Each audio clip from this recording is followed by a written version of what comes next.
بەناوی خوای بەخشندە و میهرەبان. بەڕێز کونسڵگەری گشتی دەوڵەتی فەڵەستین لە هەولێر، سڵاوی خوای گەورەتان لێبێت.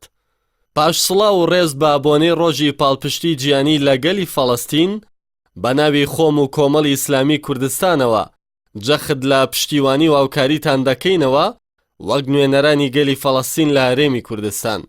لە خوای بەرز و مەزن داوا دەکەم سەرکەوتوو و جێگیر و مۆفەق بن.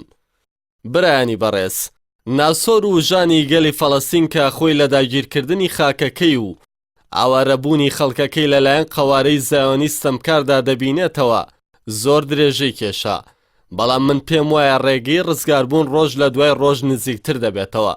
ئێوەش لە ڕووی ڕزگاریەوە قۆناغی گرنگتان بڕیوە.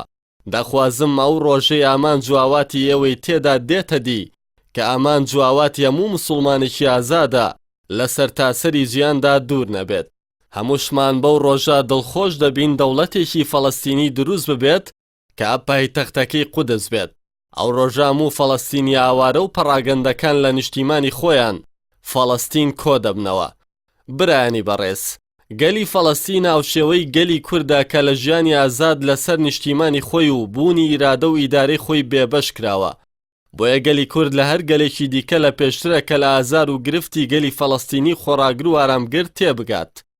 وەک ئەو پەندەی کە دەڵێ پرسیار لە ئەزموندار بکە، پرسیار لە دانا مەکە. هەر لەو ڕوانگەیەوە و لە دڵێکی پڕ لە دڵسۆزی و خۆشەویستیەوە سێ ڕاستپاردەتان ئاڕاستە دەکەم.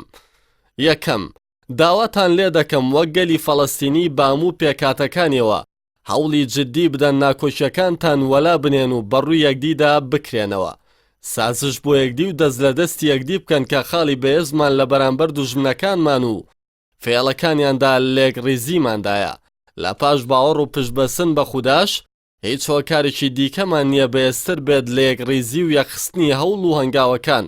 هەروەک هیچ کاتێکیش دوژمنەکانمان جگە لە ڕێی ناتەبایی و پەردبوونمان لە هیچ ڕێی دیکەوە پەیان پێ نەبردوین.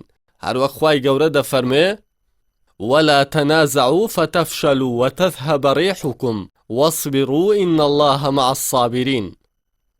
دووەم، لەگەڵەوەی پرسی فەڵەستین پرسێکی ناوەندی ئومەتی ئیسلامیە بە جیاوازی گەلان و کۆمەڵگاکانیەوە، هەروەک بە تایبەتی تریش پرسی گەلانی عەرەبیە، بەڵام ئێوە جگە لە خوای پەروەردگار پاشان هەوڵ و هیممەتی خۆتان پشت بەیچی دیکە مەبەستن.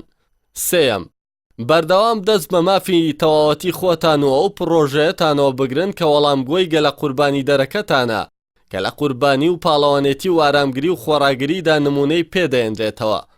خۆتان لە پێخزان و کەوتنە نێو پرۆژە و پیلانی وڵاتانی زلهێز و ستەمکار بە دوور بگرن کە هەندێک لایەنی سازشکار و لاواز ملکەچی بۆ دەردەبڕن.